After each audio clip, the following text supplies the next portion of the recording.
Hello बच्चों, कक्षा 12 biology में हम अध्याय 42 जैव चिकित्सा तकनीकें का अध्ययन कर रहे हैं। पिछले वीडियो में मैंने गलती से इसे अध्याय 41 बता दिया था, जबकि अध्याय 42 है। पिछले वीडियो में हमने रक्त की जांच पढ़ी थी। इस वीडियो के द्वारा हम चिकित्सा विज्ञान में प्रयुक्त होने वाले कुछ उपकरणों के बारे में पढ़ेंगे, जैसे electrocardiography ECG, इलेक्ट्रोएन्सेफेलोग्राफी EEG, commuted tomography scan CT scan, magnetic resonance imaging MRI, ultrasound scanning या सोनोग्राफी और रेडियो इम्यूनो एसे RIA।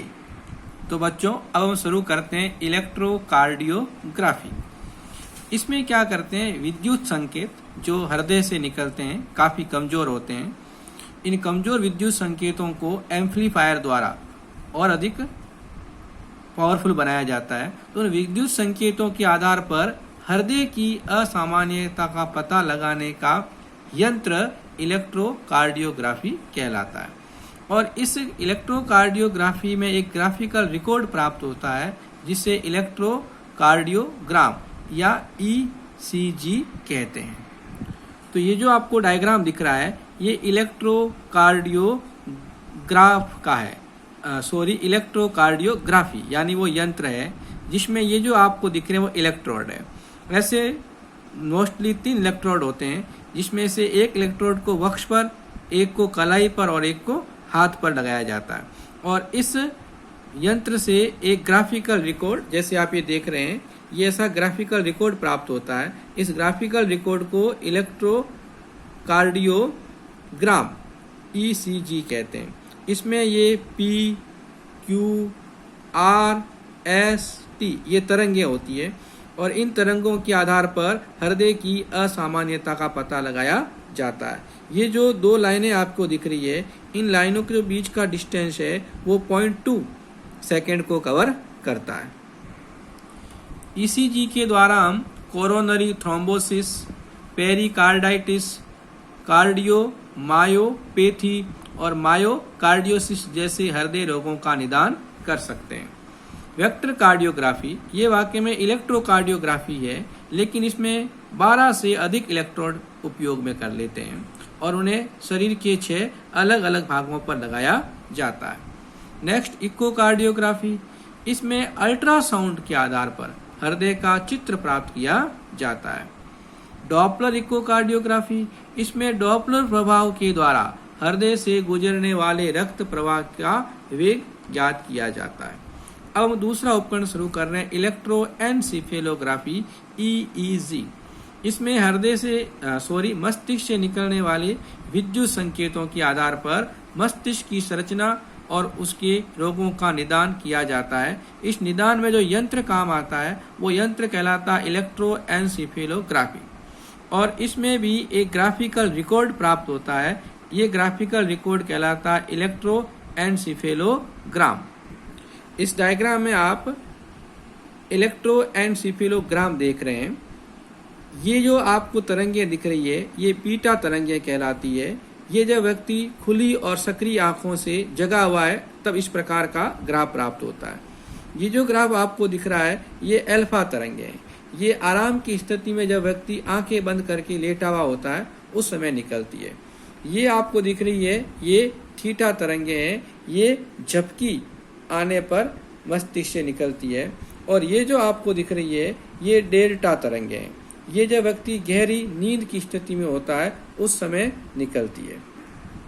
अच्छा, इलेक्ट्रोएन्सेफेलोग्राफी में 16 से 30 इलेक्ट्रोड होते हैं जो सिरोबल्ब यानी सिर और गर्दन के आसपास वाले भाग में लगाए जाते हैं। इसके द्वारा हम मस्तिष्क अर्बुद है, मिर्गी रोग है, निद्रा संबंधी गड़बड़ियां हैं, एनसीफेलाइटिस है, उपापचयी और औषधियों का मस्तिष्क पर पड़ने वाले प्रभाव और मस्तिष्क मृत्यु का निदान कर सकते हैं। SQUID इसका पूरा नाम है super conducting quantum interference device. इसमें चुंबकीय क्षेत्र के आधार पर मस्तिष्क का अध्ययन किया जाता है, जबकि इलेक्ट्रोएन्सेफेलोग्राफी में विद्युत संकेतों के आधार पर। नेक्स्ट, मैग्नेटोएन्सेफेलोग्राफी। इसमें चुंबकीय क्षेत्र के ऊपर मस्तिष्क के साथ साथ मेरुरज्जु का भी अध्ययन और उसकी असामान्यता का निदान किया जाता है, तो उसे कहते हैं मैग्नेटोएन्सेफेलोग्राफी। नेक्स्ट अपन पढ़ते हैं computed tomography scan, CT scan. इसका एक नाम और भी है, computed axial tomography scan, CAT, CAT scan भी कहते हैं। इसका जो सिद्धांत होता है, उस सिद्धांत का जो आधार है वो भारतीय वैज्ञानिक GN रामचंद्रन ने किया था, जबकि इस मशीन का जो आविष्कार या विकास है वो गॉडफ्रे हॉन्सफील्ड द्वारा किया था। ध्यान रखें, CT स्कैन में एक्स किरणों के द्वारा शरीर के जो अंदरूनी अंग है, जैसे हृदय वगैरह है, इनका द्विविम या त्रिविम चित्र प्राप्त किया जाता है। ये तकनीक कैसे काम करती है, तो इस मशीन में एक्स किरणों के पुंज को 360 डिग्री घूमते हुए शरीर से भेजा जाता है। ये शरीर से पतले काट की तरह गुजरता है। अच्छा, जिस अंग से गुजरता है वो अंग क्या करते हैं, एक्स किरणों को अपने घनत्व के अनुसार उसकी कुछ मात्रा का अवशोषण कर लेते हैं और बाकी बची हुई एक्स किरणें शरीर से बाहर निकलती है। यहाँ ये बाहर आकर एक प्रकाश संवेदी क्रिस्टल सूचक से टकराती है और ये प्रकाश संवेदी क्रिस्टल सूचक इस एक्स किरणों को इलेक्ट्रॉनिक संकेत में बदल देता, विद्युत संकेत में बदल देता है और ये विद्युत संकेत कंप्यूटर द्वारा स्कैन करके चित्र बनाया जाता है।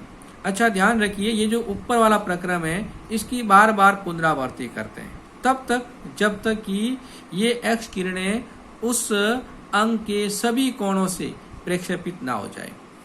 इसका मतलब एक्स किरणों को अलग अलग कोणों से भेजते हैं, तो जिसके कारण उस अंग के क्रॉस सेक्शन है या क्रॉस काट है, उसके थोड़ी थोड़ी दूरी पर एक चित्रों की बड़ी श्रृंखला बन जाती है, यानी उस अंग के कई सारे छोटे छोटे अलग अलग कोणों से चित्र बन जाते हैं। अच्छा, इसका उपयोग कहाँ होता सुनिए, तो ये मस्तिष्क, मेरुरज्जु, छाती, उदर भाग संबंधी असामान्यताओं के निदान में और ट्यूमर की जांच और इस ट्यूमर का प्रसार कहाँ कहाँ हुआ है उसकी जांच में प्रयुक्त होती है। धन्यवाद।